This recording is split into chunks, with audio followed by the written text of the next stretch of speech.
बाहुल वो कहते थोड़े की करे सा, जैसलमेर वाला कहते तौंजे की है। ये हमारे ससुराल वाले बेटे ये कहते क्या ही तौंजे, क्या की क्या। जयपुर वाले खांचे जी, ये महावीर जी बेटा अब कहां लाए महाराज, गड्डी कहां करें। और गोडवाड़ वाले वो और कहा हो रही थारे, बताओ।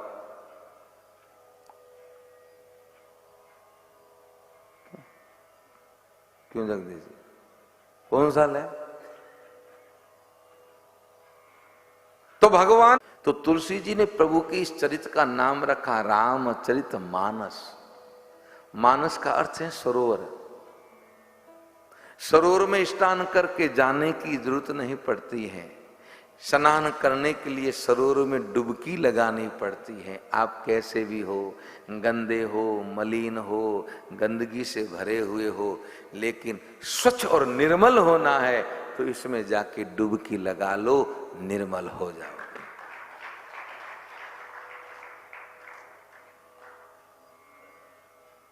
निर्मल होके मंदिर में जाओ तो पानी नहीं हो तो कहां से करो। लेकिन सरोवर ही भरा पड़ा पानी से और निर्मल होना है। इसलिए गोस्वामी जी ने कहा आप राम सरोवर रूपी इस जल में डुबकी लगा दो, नहा लीजिए। और नहा के अगर फिर भी गंदगी नहीं उतरती है तो साबुन लगाए। और ये साबुन है संतों की वचनामृत।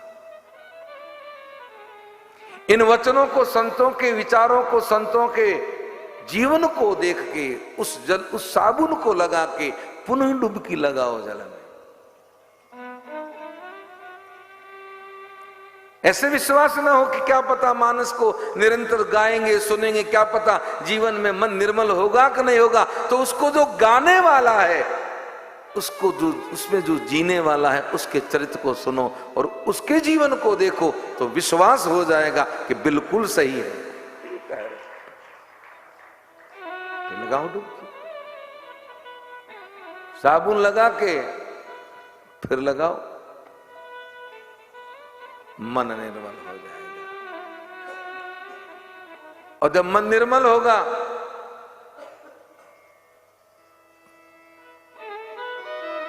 तो फिर कहने की कहां जरूरत। अब मन निर्मल हो गया तो मन निर्मल होते ही भगवान के सन्मुख हो जाओगे। पर एक जन्म नहीं हुआ है रोहितास जी, करोड़ों जन्म हो चुके हैं। पीछे के जन्मों के कितने पाप हैं, इस जन्म में नहीं मिटेंगे। तो भगवान कहते चिंता मत कर, तू मन को निर्मल करके मेरे सामने आ जा।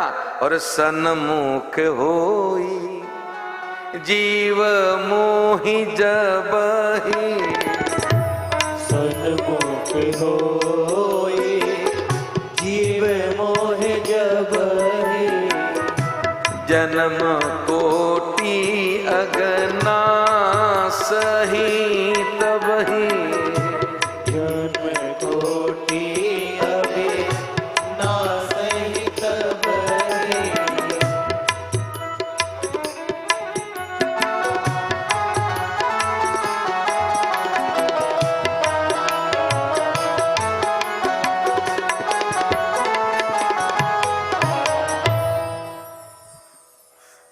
मन निर्मल होगा, भगवान के सन्मुख हो जाओगे।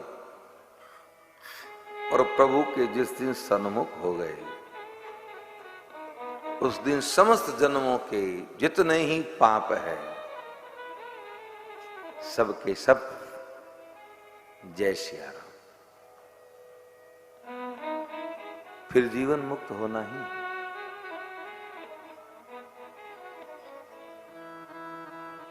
तो जीवन के जितने भी साधन हैं इस युग में हम नहीं कर सकते। न तप कर सकते हैं, न त्याग कर सकते हैं, न तपस्या कर सकते हैं, न जप कर सकते हैं, न यज्ञ कर सकते हैं, न योग कर सकते हैं।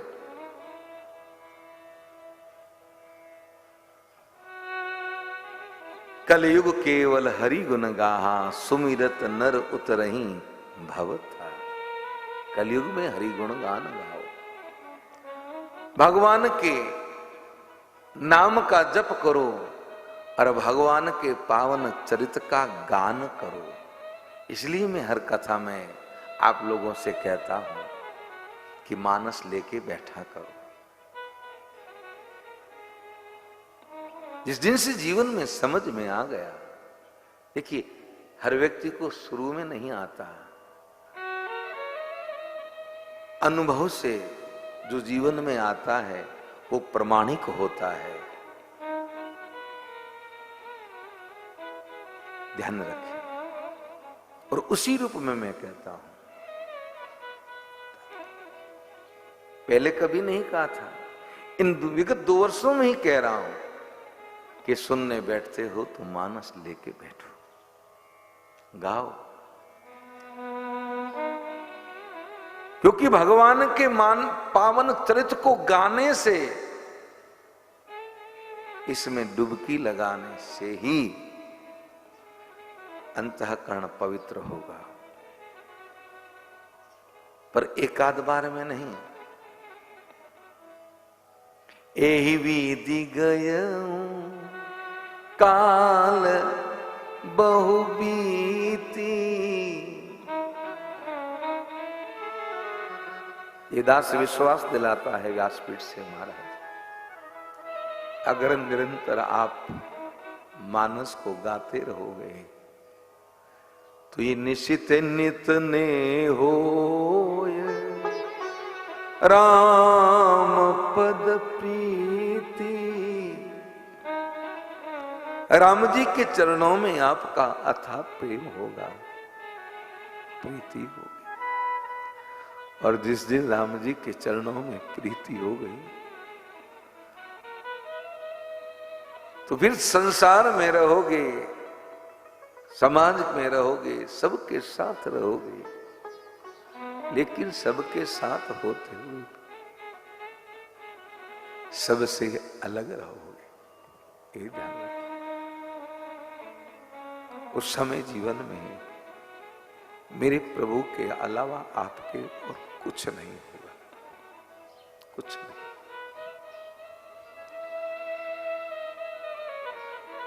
परिवार का कोई कितना भी प्रियजन अगर आपसे बिछुड़ भी जाए तो उसके वियोग में रोना नहीं आएगा,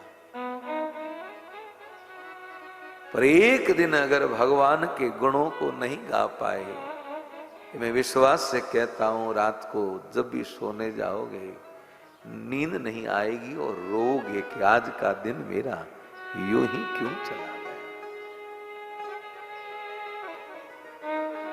प्रभु प्रेम हो जाए जीवन में, एक ही उपाय, नित्य निरंतर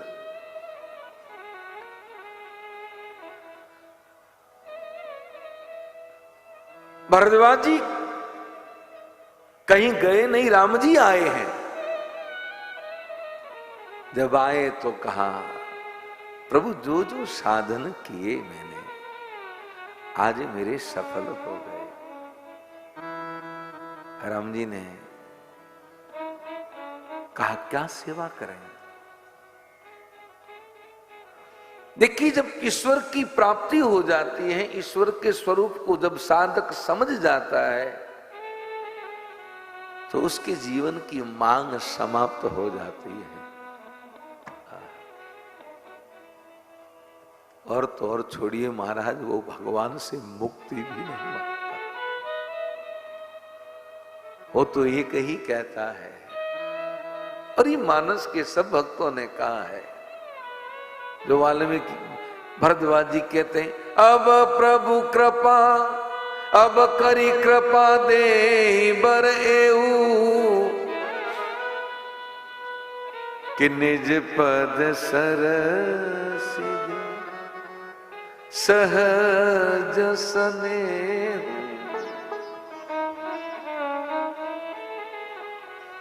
निज पद सरसिज सहज स्नेह। अब करी कृपा देहि बर एव।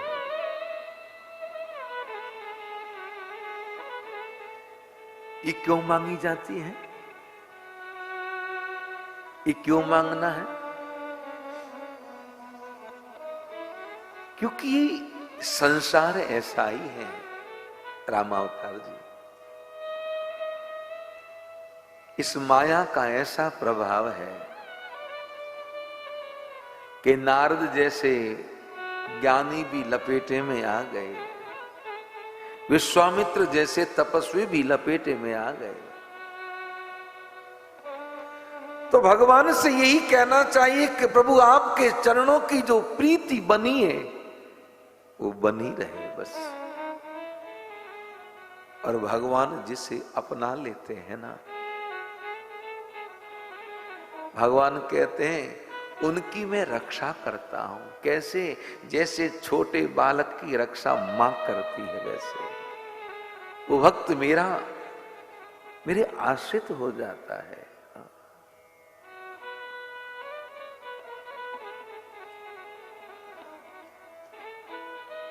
अब करी कृपा देहि बर एहू।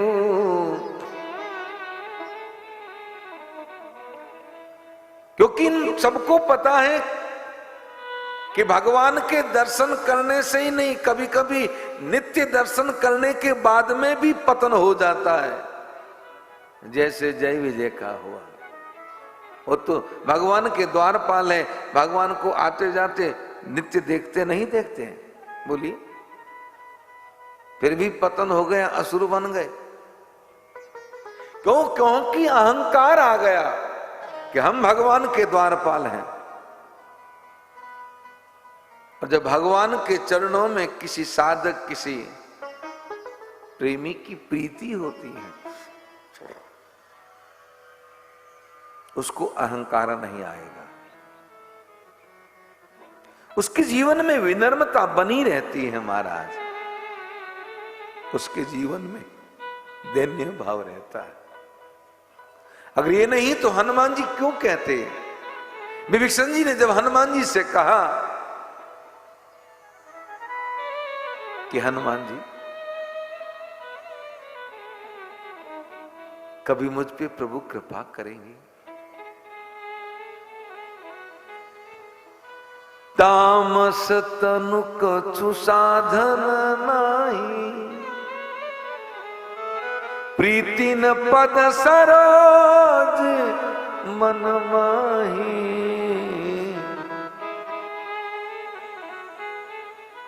ये तामस शरीर है, कोई साधन नहीं है।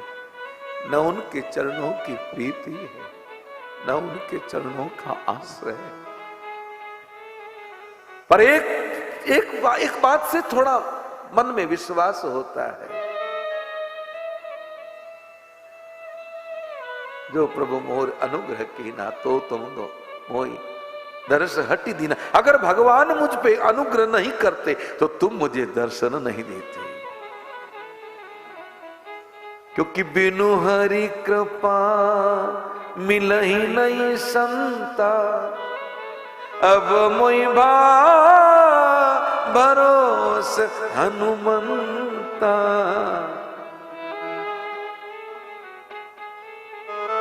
हनुमान जी की प्रशंसा कर रहे हैं, और ये हनुमान जी का दैन्य भाव देखें। हनुमान जी ने कहा तुम गलत नाम ले रहे हो विभीषण, मैं कौन हूं? प्रातले जो नाम हमारा, ते दिन ताई न मिलैयारा। सुबह समय कोई हमारा नाम ले ले तो उसे उस दिन आहार नहीं मिलता।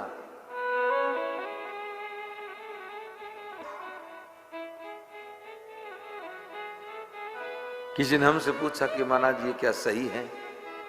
मैंने कहा ट्राई करके देख लो, पूछने की कहां जरूरत। सुबह सुबह उठते ले लेना हनुमान जी का नाम, मिले कि ना मिले। कि नहीं नहीं आपका अनुभव बताओ। मैंने कहा हमारा अनुभव तो ये भैया कि हम तो कुटिया से निकलते सबसे पहले पूंछ वाले को ही देखते हैं।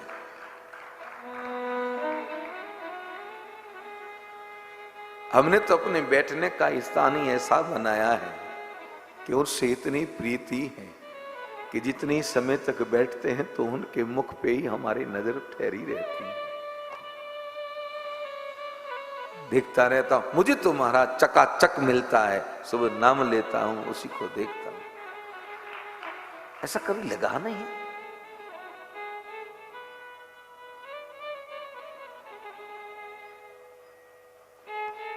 प्रीति भगवान से हो जाती है, प्रेम हो जाएगा तो फिर कभी अहंकार नहीं आएगा। हनुमान जी को राम जी के चरणों से प्रीति इसलिए अहंकार नहीं, जब भी बोले अपने दैन्य भाव से बोले। बाकी कोई ऐसा कहे, भगवान के जो भक्त होते, जो भगवान के चरणों में प्रीति होती, वैसा ही वही कह सकते हैं। हनुमान जी कह सकते हैं कि प्रात ले ही जो नाम हमारा ते दिन ताइन मिले ही आरा। भरत कह सकते हैं कि जो हटिराज दे ही मो जबही रसा रसा तल जाही तबही। भरत कह सकते हैं कि मुझे हट पूर्व राज दोगे तो ये भूमि रसा तल में चली जाएगी।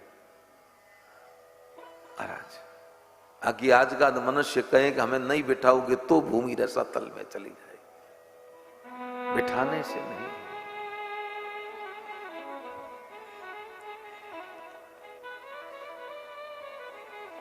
क्योंकि संत के जीवन में प्रभु के प्रेम के अलावा कुछ होता ही नहीं है,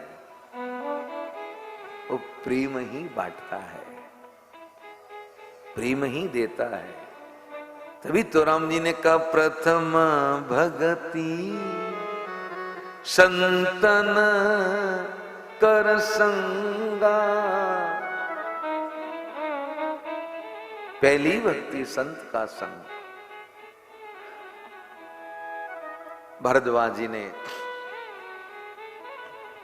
भक्ति का वर मांगा और मेरे प्रभु ने भरद्वाज जी से कहा, नाथ कहीं हम कई मग जाएं, हम कौन से रास्ते जाएं। 4 शिष्यों को संग दिया, राम जी उनको लेके चले, यमुना किनारे आए, चारों को वापस भेजा। यमुना पार करके मेरे प्रभु वाल्मीकि जी के आश्रम में आए। वाल्मीकि जी से राम जी ने कहा कि हम कहां जाके निवास करें।